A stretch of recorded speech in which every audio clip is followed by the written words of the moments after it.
What's up guys, welcome back to Facebook channel Berkaitan Hobi. Hari ni akan buat satu lagi siri Liga Super Financial Football. Nak cakap pasal stadium lah, in particular Stadium Merdeka.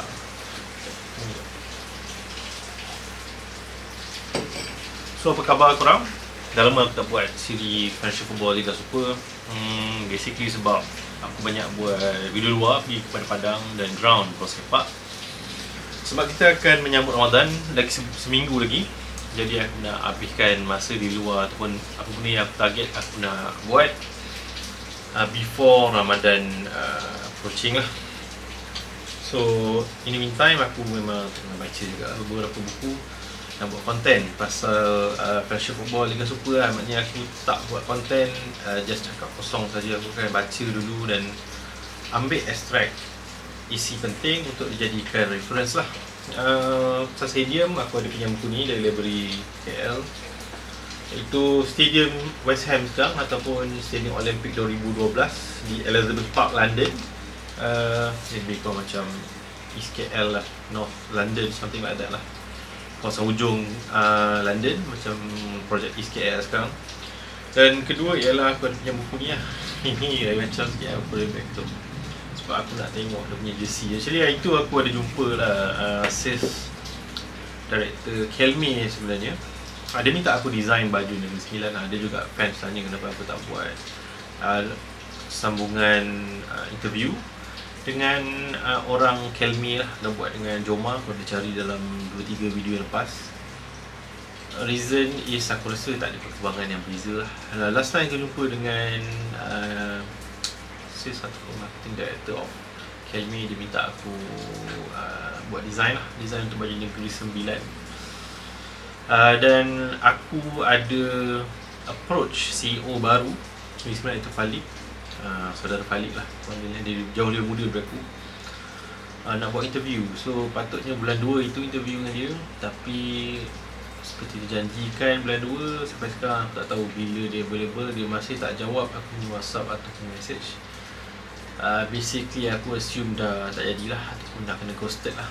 Tak apalah, Negeri Sembilan dah balik Seremban, nak pergi Seremban aku rasa pun agak makan kos lah. Tapi kalau dia sendiri tak nak buat interview, jadi aku pun tak boleh nak kata apa-apalah pada fan Negeri Sembilan yang jawab atau tanya soalan ni. Aku rasa kita tunggulah, kalau ada peluang, ada ruang, mungkin aku akan buat lah.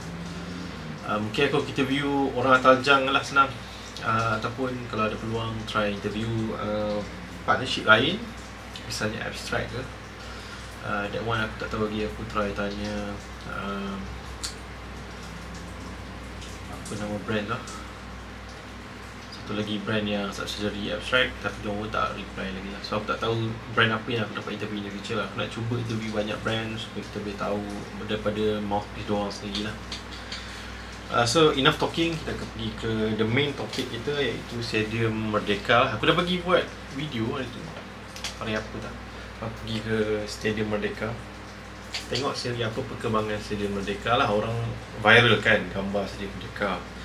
Dia dapat cantik sekarang sebab dia ada tower yang tinggi dan pusat city center yang baru lah. Bila projek stadium sebelah dengan tower PNB 118 siap, ia akan jadi pusat integrated city within city yang baru lah.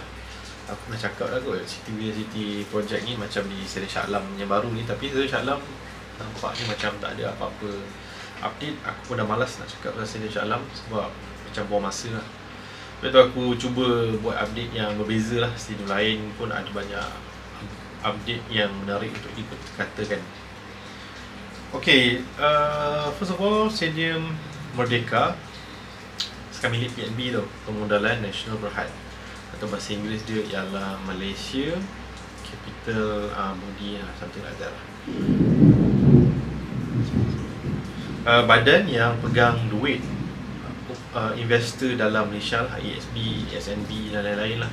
So sepatutnya badan ni memang banyak duit lah, selain daripada KWSP lah. KWSP baru-baru ni diorang umumkan financial pulangan financial untuk tahun lepas. Yang diorang baru umumkan ialah 5.5 dan berapa 5.0 kot, syariah and konvensional lah. So beralih lah pada syariah, walaupun lebih sikit atau kurang sikit, tapi actually sebagai orang Muslim beralih lah syariah lah.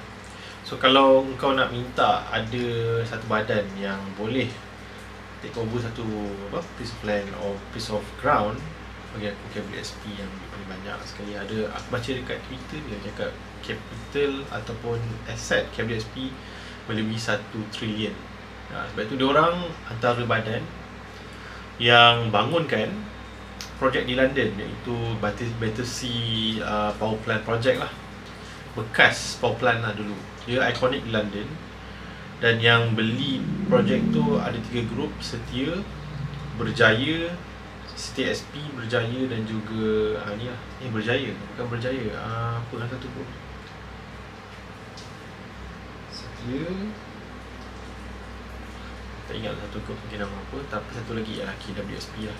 So duit memang, KWSP memang banyak duit sebab orang ramai mencarut duit. So diorang mencari investment yang baik lah. Jadi kalau benda tu boleh bawa keuntungan yang besar, diorang akan invest lah. Diorang ada panel sendiri dalam yang merangka lah projek apa yang patut diorang invest lah. Macam Khazanah juga, body dalam negara yang mencari peluang untuk mencari keuntungan lah, apa ni yang berpotensi. Misalnya kalau kata Farm Fresh ialah antara yang pernah dibeli oleh Khazanah sendiri. Zaman Datuk Seri Najib dulu, dia banyak liberaliskan local brand untuk pergi ke the next stage lah. Tu Farm Fresh kan, dah maju sekarang, dah ada susu kanak-kanak, susu powder kanak-kanak, dah ada banyak pasture milk, yogurt and so forth lah. Salah satu sebab dia dah liberalise atau dia dah improvise di bawah skim yang kerajaan invest under them lah.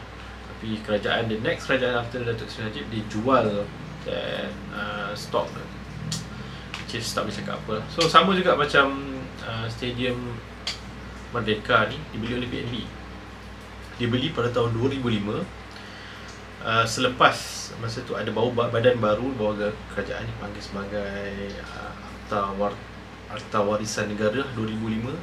Dia orang kaji yang Stadium Merdeka ni dia sesuai untuk dijadikan atau diwartakan semula sebagai archive ataupun warisan negara, monumen negara, monumen kemerdekaan. Jadi sebab tu dia dah tak jadi stadium dan dia jadi monumen kemerdekaan lah, independent monument lah. Kepada mereka yang komen video Padang Merdeka tempoh hari, Padang Stadium Merdeka tempoh hari, harap korang faham lah, the stadium is not work as stadium anymore, but as a independent monumental lah, buildings. Jadi akta kan, diarchivekan jadi satu warisan lah untuk masa depan lah. Aku tak tahu kau ingat tak lah, tahun 90 berapa atau awal 2000 dulu ada satu iklan Petronas maybe, dia portray that ada satu Indian family. Pada satu pagi dia kata dia mandi air sejuk and then bapa dia bawa ke satu stadium, which is Stadium Merdeka. Dia duduk the cement terrace, tak ada tempat duduk, dan lakukan kemerdekaan 3 kali lah. So dia kata every year 31st of August they feel the vibes of the nation become independent lah. So this is a part of that. Kenapa Stadium Merdeka sekarang menjadi monumental building? Aku rasa sebab macam tu lah. Mungkin sebab dulu masa zaman tu ataupun sebelum 2005 masih ada terraces yang ada seater tau. Tahun 1989 Sukan C berlangsung di KL. Jadi Stadium Merdeka menjadi stadium utama kita. Dia upgrade daripada 20,000 lebih jadi ke 45,000. Macam Paroi lah, dulu 20,000 dia buka masa belum dia buka tahun 3. Kemudian bila dia buat Sukma Games tahun 2004, dia orang upgrade 45,000 juga. Dia buat extra terraces tinggi, tayar tinggi, kemudian tambah 20,000 lah, 25,000 seater macam tu. So Paroi tu dia ambil macam mana di Stadium Merdeka lah. Stadium Merdeka ni dibuka pada tahun 1997 sempena kemerdekaan negara lah. Dan ia satu monumen building yang hebat lah pada waktu tu. Kita ingat lagi masa tu kerajaan buka Stadium Merdeka, tak lama lepas tu buka Masjid Negara, kemudian buka airport di Subang lah. Itu antara iconic buildings atau modern buildings dalam pembentukan negara Malaya yang bebas lah. Lepas tu tahun 1963 bila jadi Malaysia, kita lepas tu kemudian berpisah dengan Singapura. pula buka di boleh dikatakan di border PJ tu kan. Sebelum dulu PJ lah, sebab dulu KL ialah Selangor, jadi dibuka di PJ tu. Sekarang mungkin border lah di KL. Dan masa mula-mula ia dibuka, ia bukan Universiti Malaya tapi Universiti Kuala Lumpur. Bukan UKL sekarang tapi dipanggil sebagai Universiti Kuala Lumpur.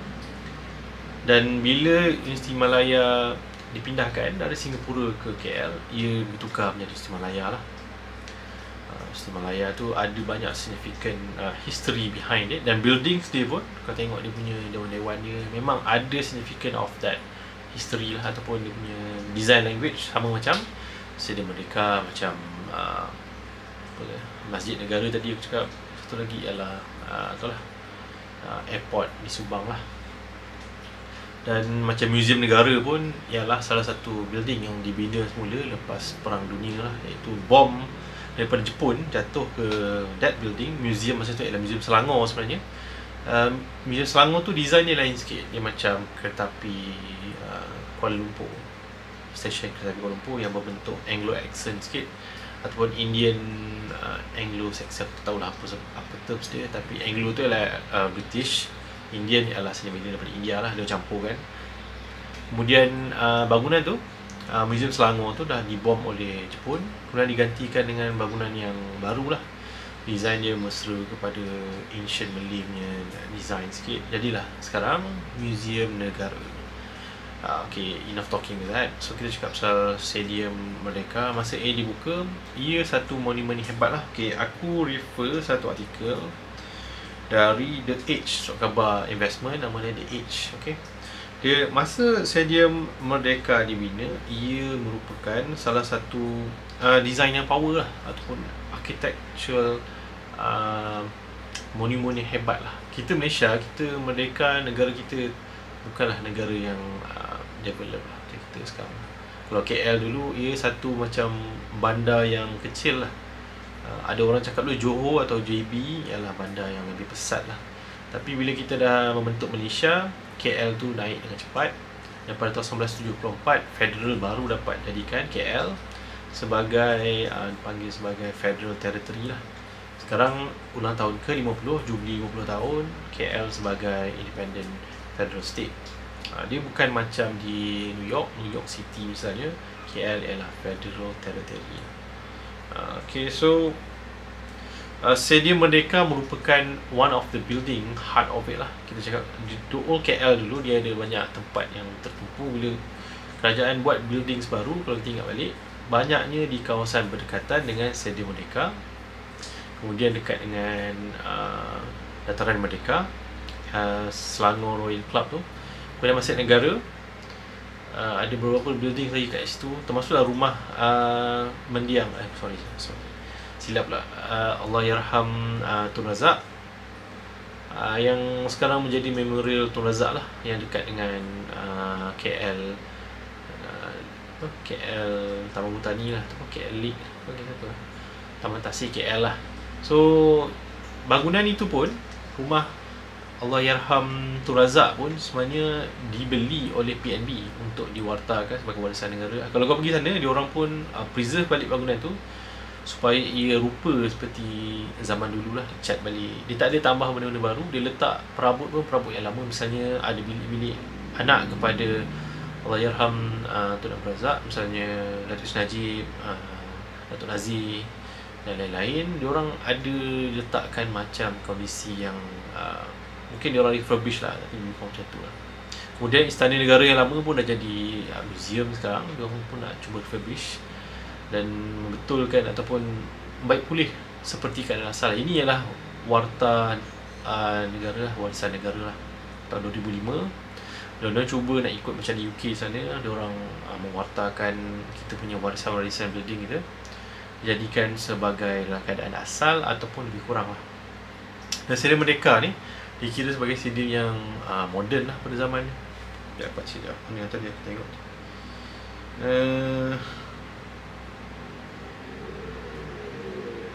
Okay, dia bentuk dia, atap dia macam shell kan. Kau tengok kan, depan tu. Kemudian terraces dia pakai simen. Kemudian dia ada floodlight ataupun lampu limpah tu. Masa tu dia ialah the world tallest pre-stressed structure. Bangunan yang binaan pre-stressed structure yang tertinggi di dunia masa tu untuk lampu limpah tu, dengan 140 feet above the stadium. Dia punya shaft within the floodlight is 117 feet panjang dan weight 25 tan. Lampu limpah dia kalau tengok Stadium Merdeka ni, dia nampak old school sikit lah. Dan design dia memang hebat, dan pada waktu tu ialah satu rekod dunia lah. Kemudian kalau tengok design dia di Malaysia memang masa tu ialah satu benda yang dibanggakan lah.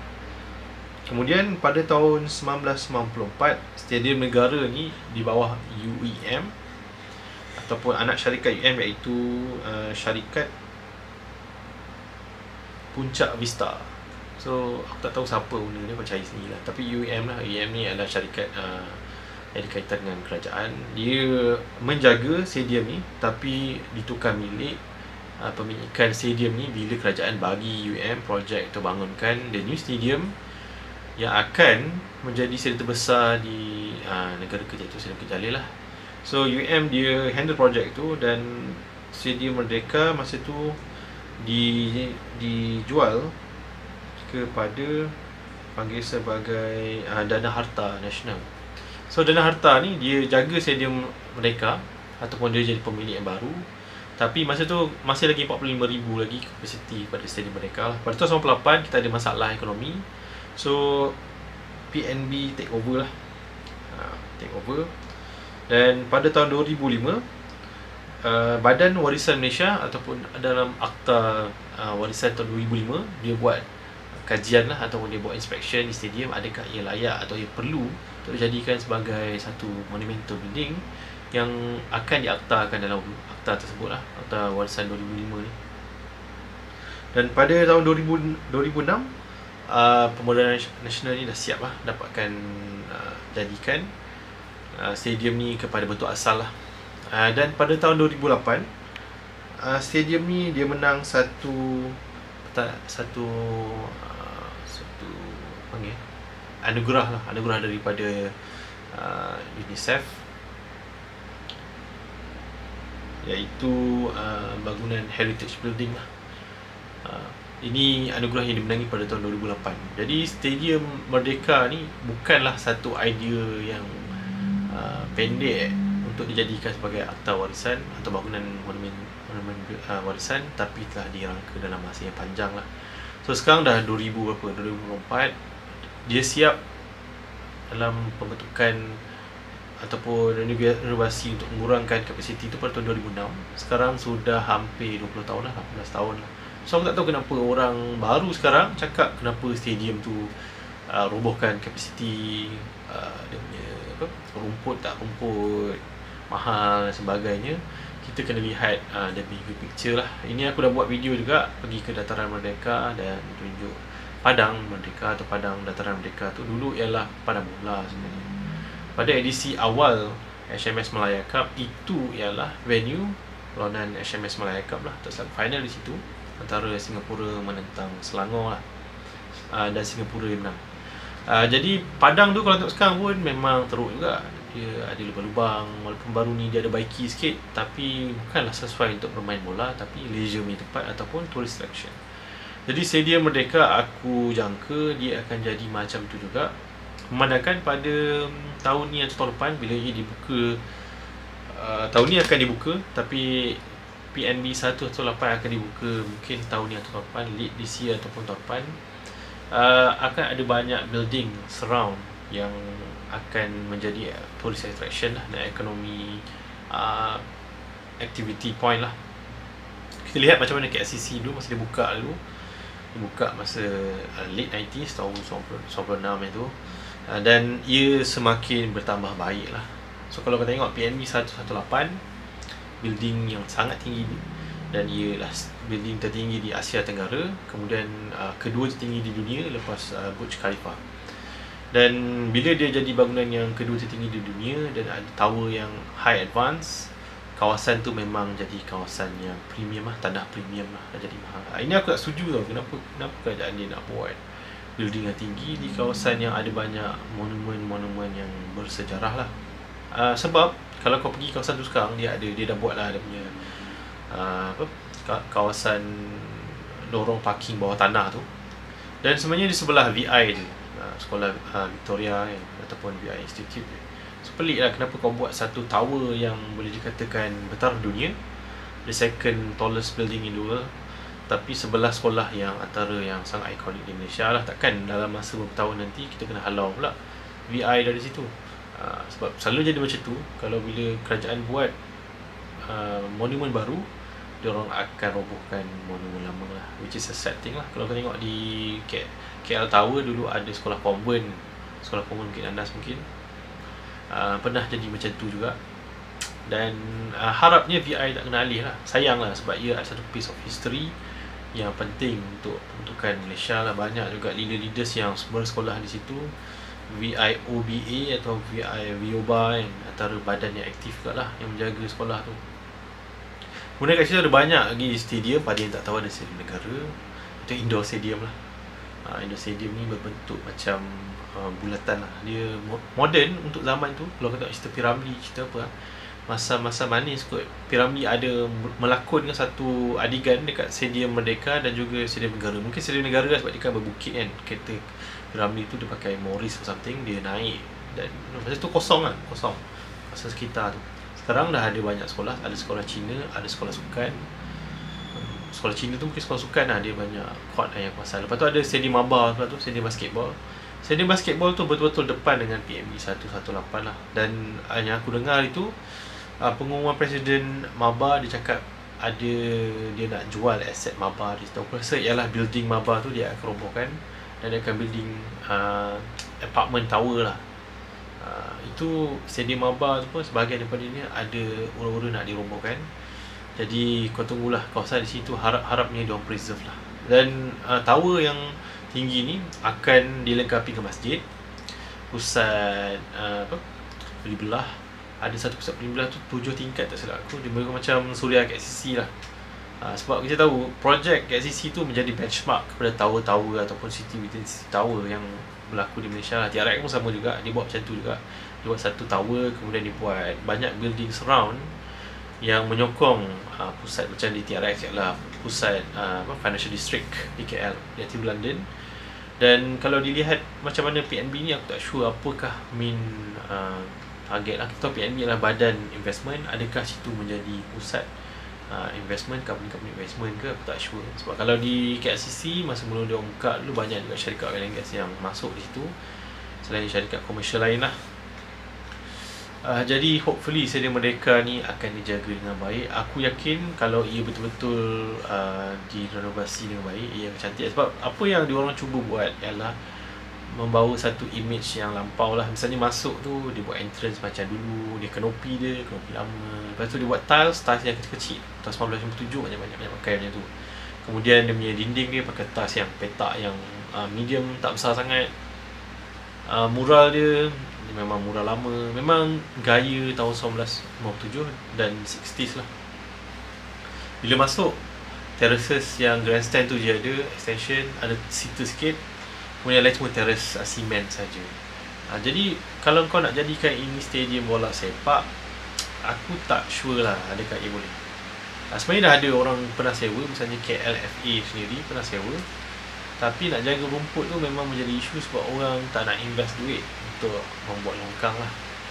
Dan pertandingan bola sepak nanti ialah terdekat ialah Piala Sultan Selangor yang akan diadakan bulan 8 ni tak silap aku.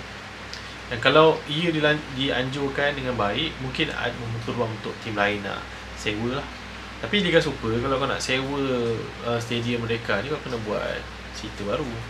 Cerita boleh kalau kau nak buat, tapi bukan yang permanent lah. Boleh je buat modular punya. Di arena-arena di US biasanya banyak je yang orang buat cerita, kemudian lepas pagi orang cabut lah. Tapi benda-benda ni Liga Malaysia, komitmen macam ni susah nak dapat di Liga Malaysia. Jadi pada mereka yang suka komplain kan, kenapa rumput tak elok, kenapa, ini ialah bangunan monumen warisan, bukan stadium. Lazim dia pun tak boleh sepak lagi dah. Dulu ya, memang pada satu masa dahulu merupakan home pada Harimau Malaya dulu. zaman Tunku Abdul Rahman sendiri menjadi Presiden FAM dan juga Presiden Selangor FA lah. Dan Selangor pun menggunakan stadium ni sebagai tuan rumah ataupun home ground mereka. Depan sikit tu ada bangunan di FAS sebenarnya. Kalau kau berlalu sekarang, kau boleh carilah di tepi tu dekat dengan stesen minyak tu ada satu bangunan ditulis bangunan FAS. Seberang jalan tu pun kalau kau pasang dia tulis satu bangunan FAS. Which one yang digunakan pada waktu lampau aku pun tak sure. Silap aku yang seberang jalan tu. Tapi dua-dua ada tulis bangunan FAS. Dululah. So memang dah lama dah building ni dan Selangor ni pun vintage jugalah macam Harimau Malaya. Jadi kalau nak dijadikan venue ataupun tempat sukan bola sepak, aku tak pasti apakah plan diorang. Kalau kau follow satu account di TikTok, nama dia Museum Bola Sepak Malaysia atau National Football Museum, diorang ni duduk di Stadium Shah Alam sebelum ni, berada tu. Aku nak interview dia itu tapi last year tak sempat lagi. Dia tengah itu aku tengok dekat TikTok lah, dia update yang dia akan cuba minta pindah Stadium mereka. Sebab Stadium Shah Alam dah tutup, diorang dah kena keluar. Jadi mungkin itu ialah piece of football heritage atau football museum archive yang boleh ada di Stadium mereka. Hopefully lah. Hopefully diorang buat lah banyak sikit